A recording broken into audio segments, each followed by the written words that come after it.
Hello, je suis Natacha, coach certifiée en mindset chez Coaching Génération.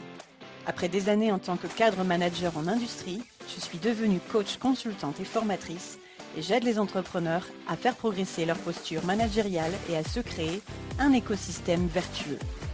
Si vous êtes à la recherche de techniques modernes, d'outils et d'astuces en management, leadership et d'une bonne dose d'énergie, vous êtes au bon endroit.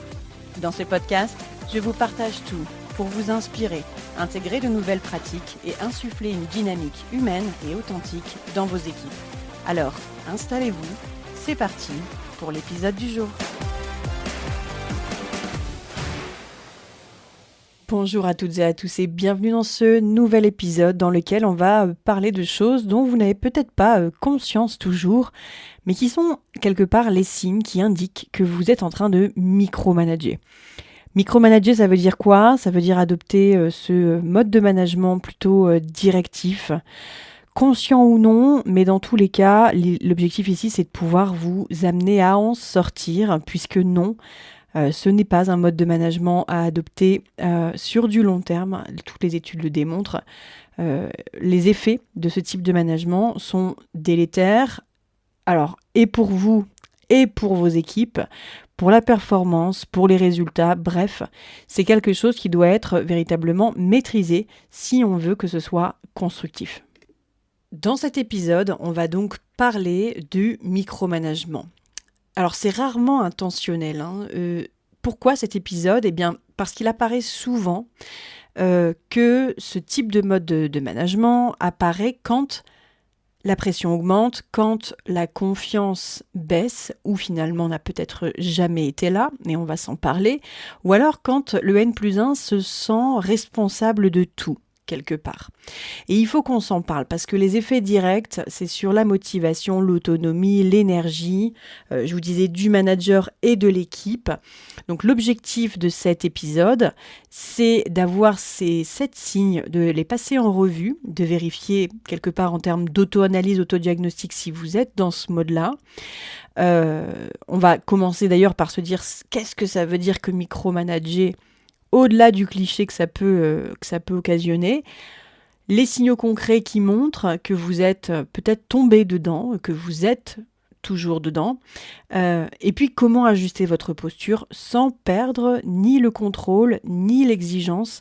Voilà, on peut toujours apporter un niveau d'exigence, de performance, de résultat, sans mettre à mal le type de management.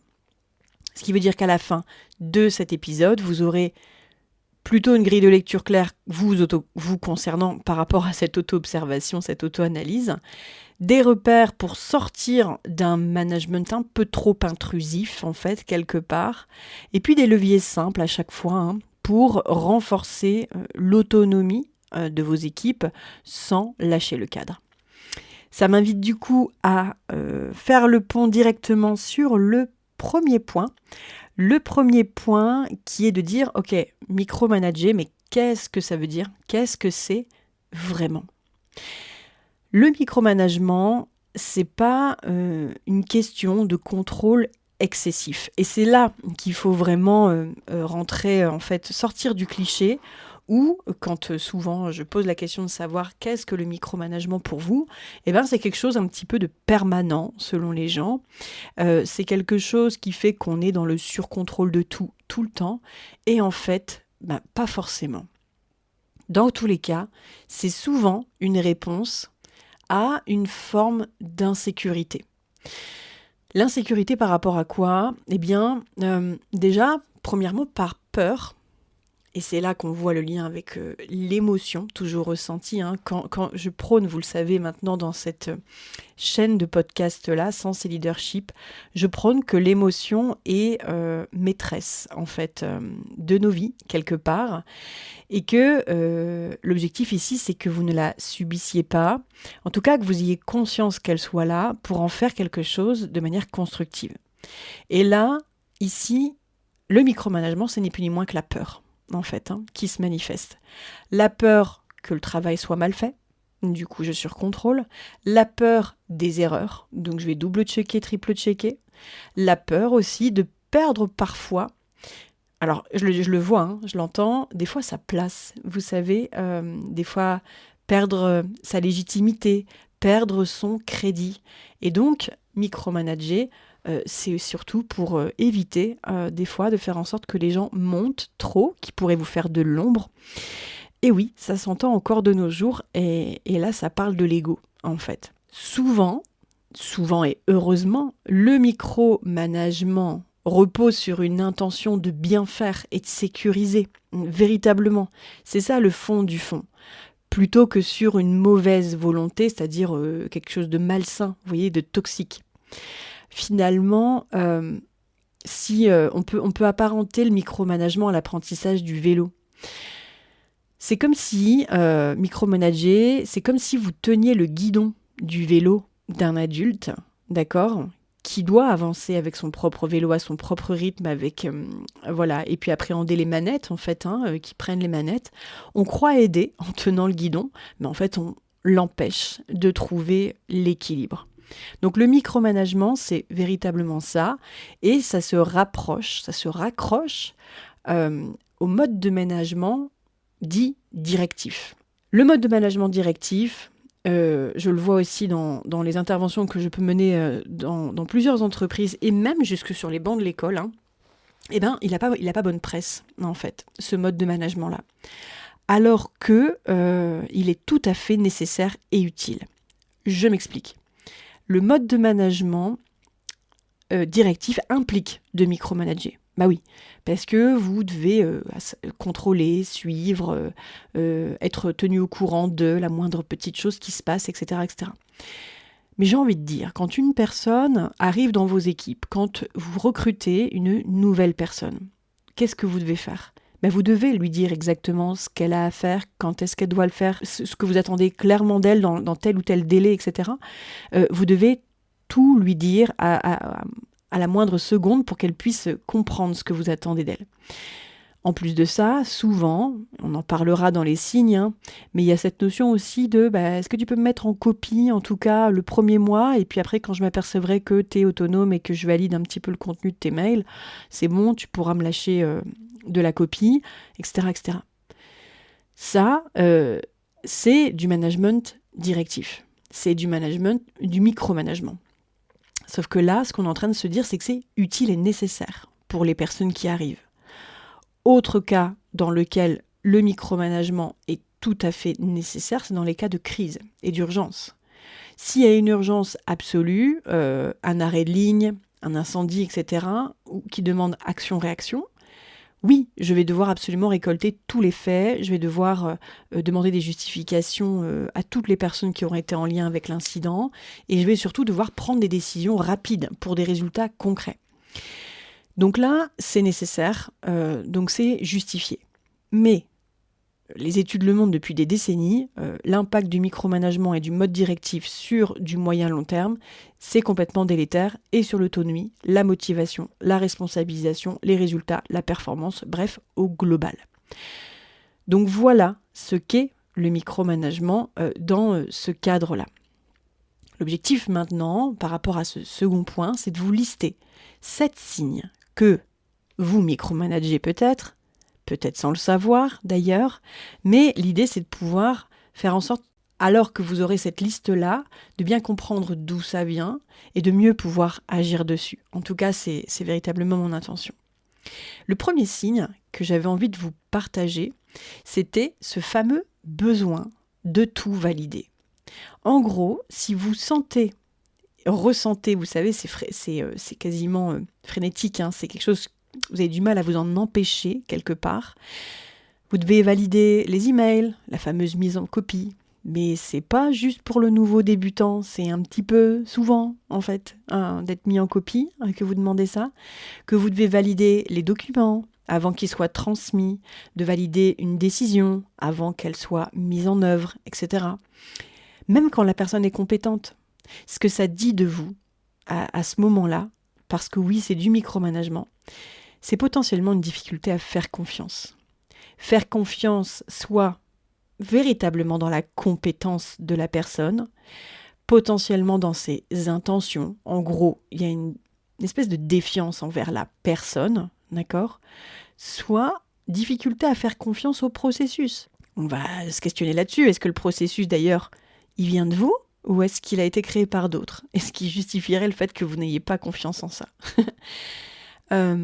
Pour ça, il y a une étude qui a été menée par Gallup en 2023 qui démontre que 68% des salariés rapportent qu'une supervision trop étroite diminue le moral au travail. Quand le moral est diminué, l'implication diminue. Quand l'implication diminue, je me retire. Je fais potentiellement des erreurs. Je ne m'investis pas dans tous les cas. Et en fait, je ne fais pas avancer les choses. Donc, quand on comprend ça, on comprend que ce premier signe d'avoir besoin de tout valider, c'est déjà un travail à faire sur la confiance qu'on peut poser soit dans les processus, soit dans la personne. Le deuxième signe maintenant, c'est que vous avez tendance à expliquer comment faire les choses, plutôt que quoi faire. Je m'explique. Globalement, vous entrez ici dans le détail de l'exécution. Tiens, je vais te demander de faire ça, et puis au fait, tu vérifieras ça, et puis après, il faudra quand même que tu notes de passer par là, et puis ensuite de demander à machin. Voilà. Vous entrez dans la méthode là, au lieu de clarifier l'intention. Vous laissez finalement, quand vous faites ça, peu de marge de manœuvre à la personne. Ce que ça dit de vous, c'est ici clairement que vous confondez la notion d'exigence et de contrôle. Vous pouvez très bien être très exigeant sur le résultat sans avoir à rappeler tout le temps, systématiquement, voilà, ce par quoi la personne doit passer. Il y a eu j'ai quelques stats là-dessus, à chaque fois sur quelques signes que je vais vous rapporter, mais le HBR, c'est-à-dire le Harvard Business Review de 2023, dans une de ses études, il indique quoi? C'est que les équipes avec, dans tous les cas, plus d'autonomie génèrent jusqu'à 40% plus d'innovation. 40% d'innovation en plus qu'une équipe qui est plutôt étroitement encadrée.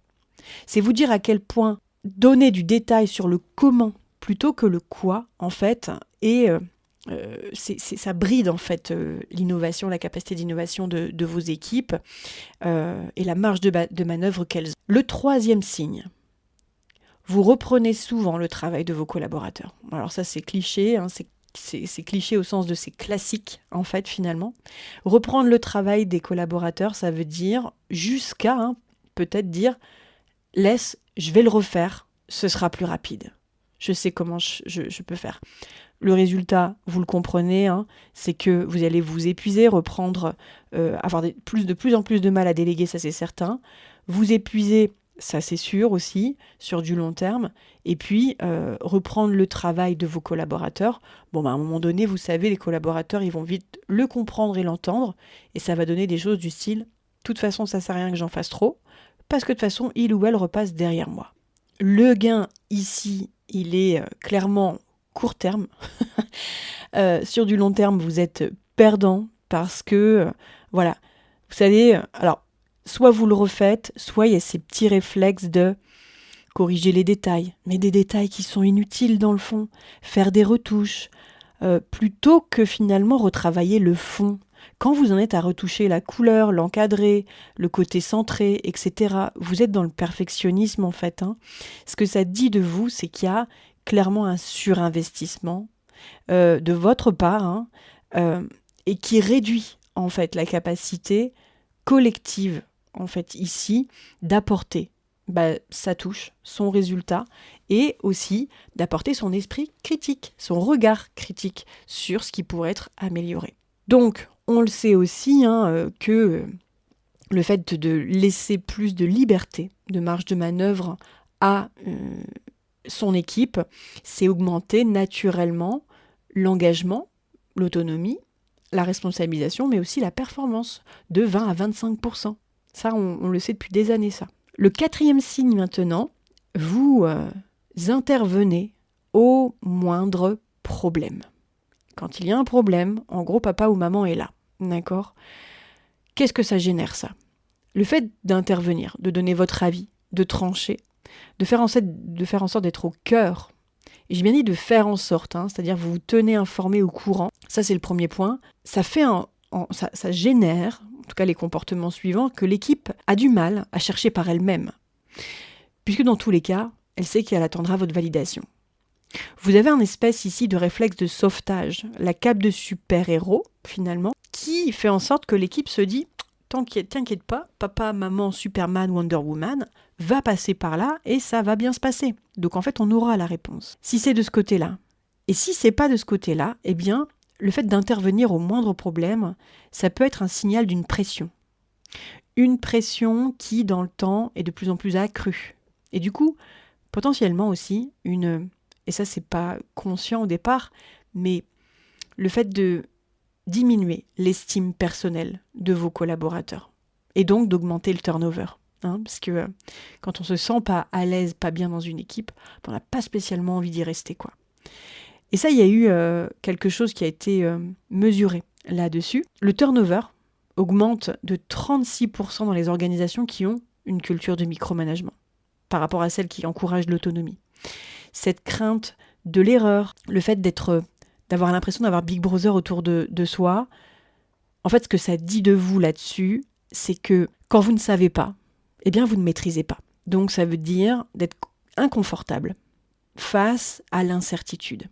Et j'ai envie de vous dire, depuis le Covid, et avant c'était déjà le cas, mais le Covid a renforcé ça, l'incertitude est devenue permanente, quelque part, quand on voit les conflits mondiaux, que ce soit les conflits à l'international, même sur notre sol, en France par exemple, à un moment donné, oui, cet inconfort face à l'incertitude, ce qu'on sait aujourd'hui, c'est qu'il va falloir faire avec, puisque même avec l'IA, tout va tellement plus vite d'année en année que si on ne se cale pas sur un certain rythme, avec une certaine notion de lâcher prise et de confiance, eh bien ouais, en fait, on va vouloir être au cœur de tous les sujets. Or, est-ce vraiment votre place ? Voilà, ça parle de vous. Signe numéro 5 maintenant, vous êtes plus fatigué que votre équipe. Si ça, c'est pas un signe, finalement, si vous êtes plus fatigué que votre équipe, il y a un truc qui se fait pas, quoi, vous voyez. Ça, c'est un signe qui peut être sympathique à relever. En gros, si votre charge mentale, c'est la charge la plus élevée. Alors, on pourrait se dire, ouais, mais Natacha, moi je suis dirigeante, c'est normal que ma charge mentale soit plus élevée. Oui, mais en même temps, vous avez une équipe, d'accord ? Et du coup, qu'est-ce qui fait que vous êtes plus fatigué ? C'est pas forcément le travail en soi. Peut-être que, voilà, vous êtes plutôt du genre à fliquer les horaires, en plus de votre charge de travail, les horaires auxquels vos collaborateurs arrivent et repartent. Vous vérifiez les pointages, vous vérifiez les connexions sur tel ou tel outil, plutôt que finalement la qualité des livrables. Vous voyez ce que je veux dire ? C'est-à-dire que vous vérifiez des choses en plus de votre travail qui ne sont pas de votre ressort. L'impression que finalement tout est sur vos épaules. Vous portez le monde quelque part. Qu'est-ce que ça dit de vous, ça ? Vous êtes devenu le point central du système, au lieu d'être cette personne référente qui redistribue, finalement. Vous savez, aujourd'hui, si je fais le parallèle avec les neurosciences, on sait que le cerveau, qui avant était mis sur un piédestal et qu'on pensait au cœur de tout notre mode de fonctionnement en tant qu'être humain, on s'aperçoit aujourd'hui que le cerveau n'est qu'un organe de stockage, de passation de l'information. D'ailleurs, qui fait le tri globalement la nuit, quand bien même on n'a pas exactement compris quelle était la fonction du sommeil. Si. Et du coup, notre cerveau, n'est qu'un organe de stockage et de passation d'information. Si vous êtes vous, le cerveau de votre service, de votre activité, de votre entreprise, non. Tout ne doit pas reposer à l'intérieur de votre tête, mais vous êtes ce hub, en fait, autour duquel les autres doivent fonctionner. Et ça, c'est important de le garder en tête parce que, non, vous n'avez pas à être plus fatigué que votre équipe, en fait. Le 6e point, maintenant. Votre équipe attend vos consignes avant d'agir. Donc, on n'est pas sur une notion de fatigue, on n'est pas sur vous intervenez au moindre problème. Non, votre équipe, elle l'attend quelque part. Pourquoi ? Certainement parce que quelque part, vous aurez des choses à redire. Donc, plutôt que d'agir directement, elle prend peu d'initiative. Il y a une espèce de paralysie décisionnelle qui vient de quoi ? Qui vient de vous. Ça, c'est important. Beaucoup de demandes de validation ou on sait que vous allez potentiellement, la probabilité en tout cas que vous demandiez une validation de votre part est plutôt élevée. Du coup, vous savez, c'est ces fameux points de reporting, les petits points rapides qu'on va faire en pause café ou en pause déjeuner ou je ne sais à quel moment, d'accord, qui deviennent permanents finalement. Qu'est-ce que ça dit de vous, ça ? C'est qu'il y a une dépendance qui s'est installée. Certainement malgré vous, mais il y a une dépendance qui s'est installée. Et pour ça, j'ai pas de stats, mais j'ai Steve Jobs, une citation que j'avais envie de vous rappeler, que je vais traduire directement en français. Steve Jobs nous disait à l'époque que ça n'a aucun sens d'engager et de recruter des personnes intelligentes pour qu'ensuite vous puissiez leur dire quoi faire. Si vous engagez des gens intelligents, eh bien c'est pour que eux puissent vous dire quoi faire. Et là, ça devient intéressant. Parce qu'en fait, ça parle aussi peut-être de votre processus de recrutement. Donc, si vous recrutez des gens qui sont plus intelligents que vous. D'ailleurs, ça me fait écho à l'interview de Philippe Meuriot du mois de février, que je vous inviterai à peut-être réécouter, dans laquelle il nous parle de son mode de recrutement. Très intéressant. Voilà. Et puis enfin, le 7e signe, c'est que vous avez peut-être l'impression d'être indispensable. En gros, sans moi, il n'y a rien qui avance. Ça peut faire écho avec le signe précédent, mais là, ça vient plutôt de vous. C'est d'avoir le sentiment que si vous n'êtes pas là, les choses n'avancent pas. En gros, vous donnez la solution avant que les personnes réfléchissent. Et ça, c'est un signe de micromanagement, puisque quelque part, sans vous, rien n'avance. Ça parle de votre capacité à partager clairement ce qu'il y a dans votre tête, dans votre esprit, sous la forme de la façon dont vous redistribuez, vous déléguez les tâches. Sous la forme de comment est-ce que vous donnez du sens, comment vous partagez les indicateurs, les tableaux de bord qui sont les vôtres dans votre entreprise. D'accord ? Vous donnez la solution avant qu'ils réfléchissent. Sans vous, rien n'avance. En gros, le système repose beaucoup trop sur vous et pas assez sur le collectif. Globalement, si vous vous êtes reconnu dans l'un de ces points, c'est certainement que vous avez besoin d'aller jusqu'au point numéro 3, c'est-à-dire de ce podcast, comment est-ce qu'on sort du micromanagement sans forcément perdre le cadre. Et c'est là que ça devient intéressant, puisqu'il ne s'agit pas de perdre ni le contrôle, ni le cadre, ni rien. Et bien sortir du micromanagement, c'est déjà comprendre qu'il y a d'autres modes de management qui existent. J'ai nommé ici quelque chose qui serait moins directif, mais qui laisse un peu plus d'autonomie. Vous avez le type de management persuasif pour aller ensuite, en libérant encore un peu plus les chaînes, les rênes, je sais pas, le côté étreinte. Il y a le management participatif pour aller ensuite vers le délégatif. Tout ça parle d'une chose, du fait que selon le degré d'autonomie de mes équipes, de mes collaborateurs, je vais devoir adopter un mode de management qui est adapté à l'autonomie et la montée en compétence de mes collaborateurs. Et c'est ça qui fait qu'on sort tout doucettement du micro-management et donc du management directif, finalement. Alors oui, ça parle de vous, au sens littéral du terme, puisque ça parle de votre personnalité. Ça parle surtout, et là je fais référence à l'épisode 11, qui est comment gérer les personnalités, mais d'abord la vôtre. J'ai nommé les séquences de stress en ProcessCom, qui parlent de votre manière de faire face aux difficultés, aux choses qui sont moins confortables pour vous, que vous maîtrisez moins, que vous contrôlez moins. Encore une fois, il ne faut pas mélanger le fait de diriger son service, diriger son entreprise, du fait de manager les indicateurs, les processus, mais aussi les hommes, d'accord, avec un grand H, du fait de contrôler. Le contrôle, alors la confiance n'empêche pas le contrôle, c'est-à-dire que le contrôle, c'est là où c'est piégeux, parce qu'en fait, c'est normal de devoir contrôler derrière. Et ça ne veut pas dire pour autant qu'on ne fait pas confiance. Par contre, c'est vraiment de comprendre qu'il y a un curseur en fait à placer là, et que ce curseur, il faut qu'il soit fait en conscience. Et plus il est fait en conscience, plus les leviers deviennent concrets. Donc, je ne le répéterai jamais assez, mais dans votre mode d'action, rien que de passer de « fais comme ça » à « tiens, comment tu t'y prendrais ?» Et puis, à un moment donné, attention, dans la solution qui vous est proposée, de dire « écoute, essaye et reviens vers moi », rien que ça, c'est une avancée, un pas de géant, quoi. Vraiment, c'est une avancée, voilà. Ça veut dire ici que le résultat, en fait, compte plus que la méthode. C'est une vraie preuve de lâcher prise.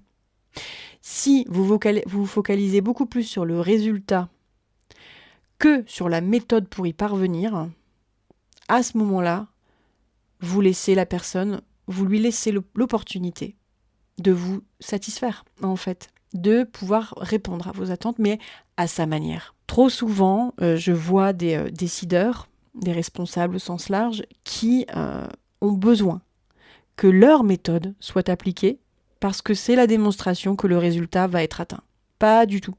Pas du tout. Mais alors tellement pas.